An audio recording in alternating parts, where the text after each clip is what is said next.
시간이 될 수 있도록 주여 함께하여 주시옵소서. 감사드렸고 예수 그리스도의 이름으로 기도합니다. 아멘. 오늘 은혜 받으실 하나님 말씀은 다니엘서 6장 말씀입니다. 다니엘서 6장 3절에서 10절까지 말씀입니다. 구약 성경 1242면에 있습니다.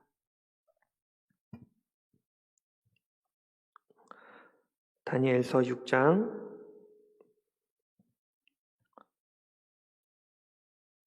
3절에서 10절 말씀입니다. 다 찾으신 줄 알고 합독하겠습니다. 다니엘은 마음이 민첩하여 총리들과 고관들 위에 뛰어남으로 왕이 그를 세워 전국을 다스리게 하고자 한지라. 이에 총리들과 고관들이 국사에 대하여 다니엘을 고발할 근거를 찾고자 하였으나 아무 근거, 아무 허물도 찾지 못하였으니 이는 그가 충성되어 아무 그릇됨도 없고 아무 허물도 없음이었더라. 그들이 이르되 이 다니엘은 그 하나님의 율법에서 근거를 찾지 못하면 그를 고발할 수 없으리라 하고, 이에 총리들과 고관들이 모여 왕에게 나아가서 그에게 말하되 다리오 왕이여 만수무강하옵소서. 나라의 모든 총리와 지사와 총독과 법관과 관원이 의논하고 왕에게 한 법률을 세우며 한 금령을 정하실 것을 구하나이다. 왕이여 그것은 곧 이제부터 30일 동안에 누구든지 왕 외에 어떤 신에게나 사람에게 무엇을 구하면 사자굴에 던져넣기로 한 것이니이다. 그런즉 왕이여 원하건대 금령을 세우시고 그 조서에 왕의 도장을 찍어 메대와 바사에 고치지 아니하는 규례를 따라 그것을 다시 고치지 못하게 하옵소서 하매, 이에 다리오 왕이 조서에 왕의 도장을 찍어 금령을 내리니라. 다니엘이 조서에 왕의 도장에 찍힌 것을 알고도 자기 집에 돌아가서는 윗방에 올라가 예루살렘으로 향한 창문을 열고 전에 하던 대로 하루 3번씩 무릎을 꿇고 기도하며 그의 하나님께 감사하였더라. 아멘. 네, 코로나 상황이 길어지면서 교회들마다 대면 예배가 금지되고 소모임이 금지되었었습니다. 그러다 보니까 구역 식구, 지역 식구끼리 같이 모이지 못하고 지역 예배, 구역 예배도 드리지 못하고 식사도 못하는 일들이 벌어졌습니다. 그래서 많은 성도분들이 마음이 너무 답답해 하시는 하소연을 듣기도 했습니다. 어떤 성도님은 실제로 평일날 그냥 교회 오시더라고요. 예배가 없는데도 오셔서 어떻게 오셨어요? 그랬더니 너무 마음이 답답하고 교회에 오고 싶어서 예배가 없는 줄 알지만 그냥 교회에 오고 싶었다 그렇게 말씀하시면서 오셔서 혼자 개인 기도하시고 돌아가시는 것도 봤습니다. 이렇게 예배를 교회 내에서 드리지 못하는 상황들 때문에 많은 성도님들이 불편해하시고 또 마음이 답답해 하셨습니다. 또 어떤 성도님들은 이렇게 예배를 못 드리는 것 때문에 우리의 신앙에 위기가 찾아오는 것은 아닌가, 우리의 신앙이 혹시나 뒤로 물러가게 되고 신앙이 나태해지고 신앙이 떨어지는 것은 아닌가 염려하는 분들도 종종 뵌 것 같습니다. 그래서 이런 상황 때문에 대면 예배를 금지하고 소모임을 하지 못하게 하는 정부 정책에 대해서 화를 내는 분들도 계시고, 또 이런 코로나 때문에 많은 고통과 하소연을 행하시는 분들을 배웠습니다. 그러면 우리가 이렇게 신앙의 위기를 맞이했다면, 그렇다면 우리의 신앙의 위기가 찾아온 것은 이 코로나 바이러스 때문인가? 아니면 교회를 핍박하는 정부 때문인가? 우리가 오늘 이 본문 다니엘 말씀을 통해서 함께 지금 이 시대 상황과 또 다니엘이 처했던 상황을 비교하면서 우리의 신앙을 다시 한번 점검해 보는 시간을 가져보려고 합니다. 오늘 본문을 보면 한 조서가 내려오는데요. 예배 모임을 금지하는 조서가 아니라 직접적으로 한 개인의 신앙, 다니엘의 신앙을 법적으로 막아버리는 조서가 내려옵니다. 단순히 모임을 금하는 게 아니라 기도를 못하게 하는 거예요. 본문 말씀 6절, 7절 보니까요. 이에 총리들과 고관들이 모여 왕에게 나아가서 그에게 말하되 다리오 왕이여 만수공하옵소서. 나라의 모든 총리와 지사와 총독과 법관과 관원이 의논하고 왕에게 한 법률을 세우며 한 금령을 정하실 것을 구하나이다. 왕이여 그것은 곧 이제부터 30일 동안 누구든지 왕 외에 어떤 신에게나 사람에게 무엇을 구하면 사자굴에 던져 넣기로 한 것이니이다. 바벨론이라는 대제국 안에서 기도하면, 하나님께 기도하며 사자굴에 넣어버립시다. 이 조서를 내린 거예요. 이 땅땅땅 친 거예요. 이게 이제 바벨론 제국의 법이 되어버렸습니다. 그래서 어떤 신앙을 가지고 있든 30일 동안 자기가 숭배하고 자기가 믿고 있는 신에게 기도를 하면 사자굴에 던져지는 거예요. 사형입니다, 사형. 그러한 조서가 떨어졌습니다. 이건 예배를 막는 게 아니라 진짜 하나님에 대한 신앙 고백을 법적으로 막아버렸어요. 바벨론이라는 정부에서 막아버린 거예요. 지금이야 정부가 교회 비대면 예배를 권고하는 게 바이러스가 유행하니까 위험하다. 그래서 예배를 못 드리게 한다고 이야기합니다. 그렇다 하더라도 개인이 기도하는 것, 찬양하는 것, 인터넷으로 예배 드리는 것을 막고 있지는 않습니다. 그런데 오늘 본문에 나오는 바벨론 왕은 한 개인의 신앙을 막아버렸습니다. 예배 참석하지 말라는 게 아니라 아예 30일 동안 기도를 하지 말라고 이야기한 것입니다. 종교의 자유를 침범했습니다. 30일 동안 하루라도 기도하면 사자굴에 던져 넣어버리겠다고 법을 내려버린 거예요. 여러분, 이러한 법을 우리가 받았다고 생각을 해봅시다. 온라인 예배도 안 된다. 개인이 기도해도 안 된다. 찬양해도 안 된다. 그럼 여러분, 우리 어떻게 해야 됩니까? 죄송합니다. 일어나야죠, 여러분. 안 일어납니까? 오메, 저만 일어나게 생겼네. 오메, 어쩔까? 같이 일어나셔야죠. 할렐루야. 막 촛불로 태워버려야죠. 할렐루야. 죄송합니다. 너무 과격하게. 그런 일이 있으면 가만히 있으면 안 되는 거예요. 그렇죠? 예수님은 뭐라고 말씀하셨냐? 마태복음 24장 15절 16절에 보니까 그러므로 너희가 선지자 다니엘이 말한 바 멸망에 가증한 것이 거룩한 곳에 선 것을 보거든. 그러니까 핍박, 예수님 믿는 것에 대한 핍박이 나라가 정부가 이 국민을 예수 믿는 것 때문에 핍박을 한다면 어떻게 하냐? 그때의 유대에 있는 자들은 산으로 도망할지어다. 저희 나가서 이렇게 싸우거나 그러지 말고 아예 도망가 버려라. 나라를 버리고 도망가 버려라. 망명해 버려라. 라고 예수님 말씀하셨거든요. 그렇다면 이 순간에 다니엘의 신앙을 위협해 버리는 이 상황에서 다니엘은 어떤 선택을 하냐?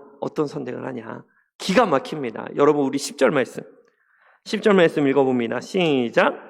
다니엘이 이 조서에 왕의 도장이 찍힌 것을 알고도 자기 집에 돌아가서는 윗방에 올라가 예루살렘으로 향한 창문을 열고 전에 하던 대로 하루 3번씩 무릎을 꿇고 기도하며 그의 하나님께 감사하였더라. 아멘. 다니엘이 조서가 찍힌 걸 알았습니다. 기도를 하면 사자굴에 들어가야 한다는 사실을 알았어요. 그럼에도 불구하고 다니엘은 기도를 하기로 결정합니다. 그렇다면 그 기도의 내용은 무엇이냐? 여러분, 우리가 갑자기 기도도 하지 말아라, 찬양도 하지 말아라, 온라인 예배는 무슨 예배냐, 너희 하나님 섬기지 말고 꼭 섬기지 말아라 라고 딱딱딱 내려왔어요. 그러면 우리가 무슨 기도를 해야 됩니까? 무슨 기도를 해야 되겠어요, 여러분? 기도 안 하실 거예요? 기도해야죠. 어떤 기도해야세요? 하나님, 저 태족의 원수를 그냥 이를 꺾어버리시고 콱 망하게 하시고 그냥 번개불로 그냥 죄송합니다. 흥분했어. 하나님, 악인의 그 계획을 멸하여 주시옵시고 악인을 심판하시고 의인이 회복되게 하시고 하나님 우리를 지키시고 보호하시고 이 악인을 그냥 망하게 하여 주시옵소서. 할렐루야. 믿음대로 될지어다. 이 원수마도 떠나갈지어다. 할렐루야만 안 해요? 다니엘이 조서에 그 조서가 찍힌 것을 알고도 뭐라고 기도하냐? 그의 하나님께 감사하였더라. 그의 하나님께 감사하였더라. 뭘 감사했을까요? 자기가 지금까지 하나님 한 번도 배신하지 않고 신실하게 하나님만 섬기며 살아왔는데 죽음 문 앞에 나와 있는 거예요. 누구보다도 충성스럽게 바벨론 왕을 섬기고 하나님을 섬겼는데 자에게 처한 상황은 죽음이라는 거예요. 그럼에도 불구하고 하나님께 감사하였더라. 감사하였더라. 여러분, 지금 다니엘이 지금 엄청 중요한 기도합니까, 지금? 다니엘이 막 국가의 위기를 위해서 막 기도하고, 막 이렇게 예수 믿는 사람들이 다 죽는 것을 위해서 막 도와달라고, 보호해달라고 막 그렇게 중요한 기도를 합니까? 감사기도하는 감사기도. 여러분, 감사기도 어떻게 하십니까? 감사기도 어떻게 해요? 게다가 이 조소가 땅땅땅 떨어졌습니다. 이 다니엘이 하는 기도는 감사기도예요. 감사기도. 여러분 어떻게 감사기도 하면 됩니까?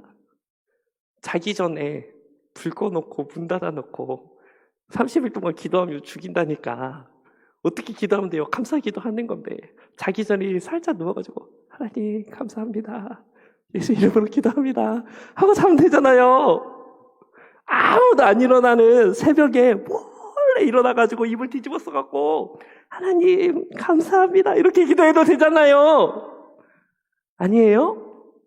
그렇게 하면 나의 신앙도 지키고 남에게 안 걸리니까 죽지도 않잖아요.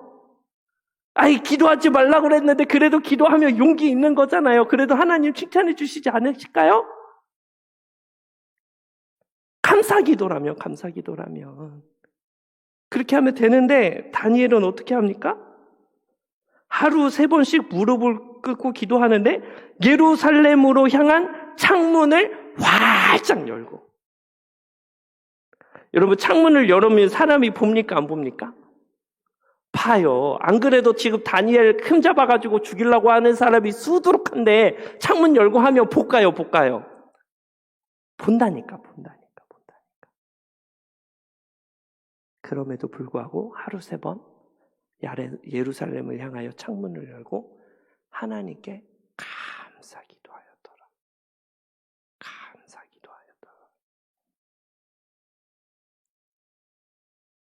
여러분 다니엘의 이 신앙, 다니엘의 이 믿음이 성숙해 보입니까? 성숙해 보입니다.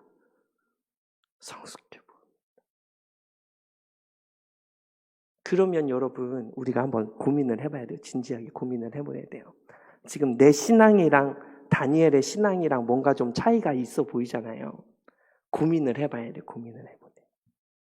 우리는 왜 다니엘과 같은 신앙이 나타나지 않을까? 왜 그럴까? 우리가 아주 화려한 찬양을 못 들어서 그럴까? 우리가 아주 좋은 성전이 없어서 그럴까? 아니면 우리가 아주 훌륭한 설교를 듣지 못해서 우리의 신앙이 다니엘처럼 안 되는 거 아닐까? 고민해봐야 돼요. 우리는 왜 다니엘과 같은 신앙의 모습이 나오지 않을까? 여러분 다니엘은 어디서 기도했습니까? 아주 크고 화려한 성전에서 기도했죠? 다니엘은 아주 가장 훌륭한 찬양대에서 함께 찬양을 했죠? 다니엘은 아주 명설교를 들었죠? 아니라고.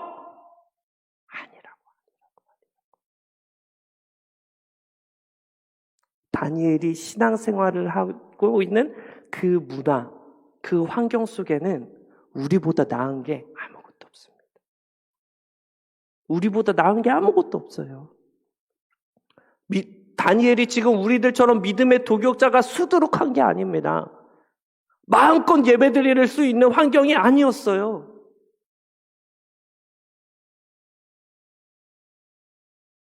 그러면 다시 처음으로 돌아와서 우리의 신앙을 위기로 몰아넣는 것은 과연 무엇입니까?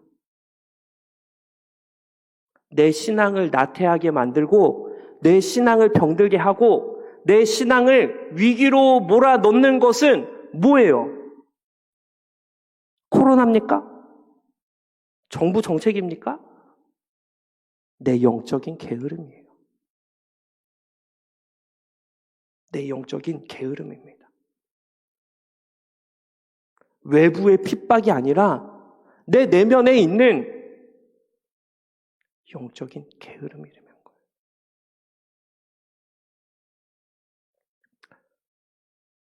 우리가 온라인 예배를 시작했습니다.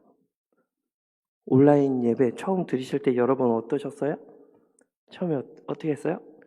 그래도 이렇게 일주일에 한 번 그 예배당 가는 게 낚시였는데 교회 못 가게 하니까 어떻게 해요? 너무 서운하고 슬프고 마음 아파서 어떻게 해요? 이렇게 유튜브 틀어놓고 단정하게 해놓고 이렇게 정자세로 해놓고 예배를 잘 드리잖아요. 할렐루야. 그렇죠? 그렇게 한 주가 지나고 두 주가 지나요. 그러니까 이제 한 셋째 주 될 때는 9시에 예배 드려야 되는데 이제 좀 살짝 늦잖아요. 한 8시 50분쯤 일어났잖아요. 그러니까 어떻게 해요? 옷 단정하게 입어야 되는데 그래도 날씨가 오늘 왜 이렇게 너무 덥네. 그러다 보니까 어떻게 해요?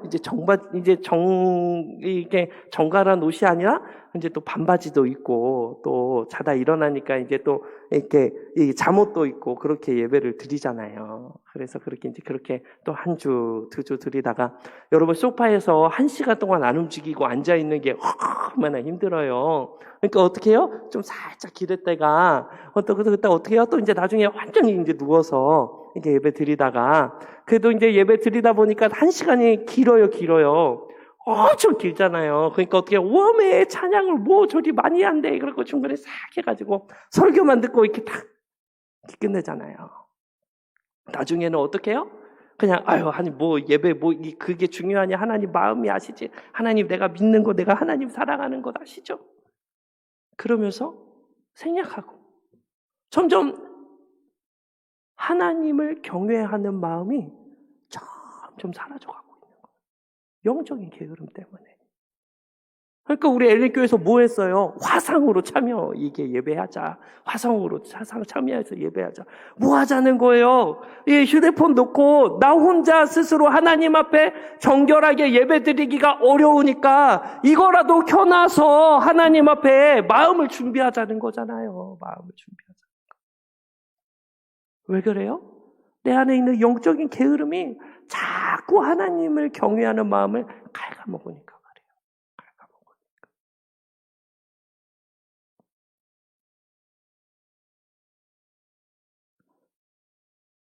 우리의 신앙을 좀먹고 우리의 신앙을 위기로 몰아넣는 것은 외부적인 요소가 아닙니다. 내 안에 있는 영적인 게으름이에요. 이 코로나19를 통해서 한국교회 성도들, 순복음 엘린교회 성도들의 신앙의 민낯을 드러나게 하시는 것 같습니다. 너가 사람들 눈 때문에 나를 섬기냐? 너가 나를 경외하는 마음 때문에 나를 예배하냐? 우리가 하나님을 경외하는 마음을 갖고 있으면 어때요? 사람이 보든 안 보든 하나님 앞에서 정결해집니다. 하나님 앞에서 간절해져요. 그런데 우리가 사람의 눈 때문에 하나님을 섬겼다면 어떻게 해요? 아무도 보지 않으니까, 내 가족만 알고 있으니까 자꾸 영적으로 게을러지고 나태해지는 거예요.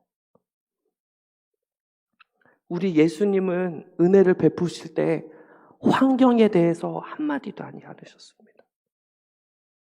우리 예수님께서는 은혜를 약속하실 때 저와 여러분들의 환경에 대해서 한마디 언급하지 않으셨어요. 마태복음 7장 7절에서 11절입니다. 마태복음 7장 7절에서 11절 같이 읽어봅니다. 시작. 구하라 그리하면 너희에게 주실 것이요 찾으라 그리하면 찾아낼 것이요 문을 두드리라 그리하면 너희에게 열릴 것이니 구하는 이마다 받을 것이요 찾는 이는 찾아낼 것이요 두드리는 이에게는 열릴 것이니라. 너희 중에 누가 아들이 떡을 달라 하는데 돌을 주며 생선을 달라 하는데 뱀을 줄 사람이 있겠느냐. 너희가 악한 자라도 좋은 것을 자식에게 줄 줄 알거든 하물며 하늘에 계신 너희 아버지께서 구하는 자에게 좋은 것으로 주시지 않겠느냐. 하나님이 은혜를 약속하실 때, 하나님이 우리에게 주신다 약속하실 때, 너는 꼭 성전에서만 예배해야지 한다. 너는 꼭 찬양대가 찬양을 잘해야지만 은혜 받을 수 있다. 너는 꼭 명설교가가 설교해야만 은혜를 받을 수 있다라고 말씀하시지 않으셨어요. 어디에 있든 어떤 상황에 있든 주님은 하나님을 경외하는 마음으로 구하고 간절히 찾고 두드리는 자에게 하나님이 응답해 주신다. 좋은 것을 주신다. 약속하셨다는 거예요.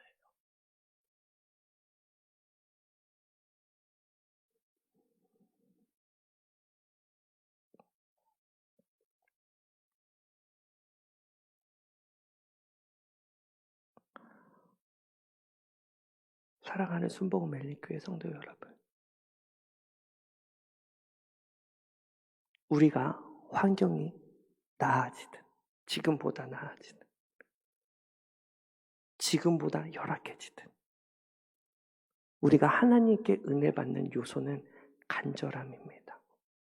하나님을 경외하는 마음이에요. 우리의 환경이 이것보다 더 좋아진다 하더라도 우리 안에 영적인 게으름이 있으면 은혜 받지 못하는 거예요. 그러나 지금보다 더 열악한 상황에 처한다 할지라도 하나님을 향한 경외하는 마음과 간절한 마음을 가지고 주님 앞에 나아가면 반드시 하나님께서 은혜를 베풀어 주신다는 겁니다.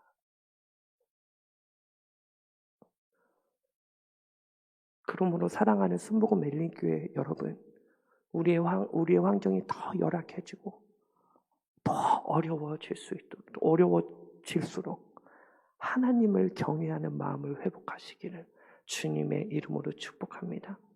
하나님께 간절한 마음으로 예배하시는 저와 여러분들 되시기를 주님의 이름으로 축복합니다. 오늘 다니엘서 6장을 보면 참 우리를 부끄럽게 만드는 것이 있습니다. 다니엘서 6장 3절 4절인데요. 다니엘은 마음이 민첩하여 총리들과 고관들 위에 뛰어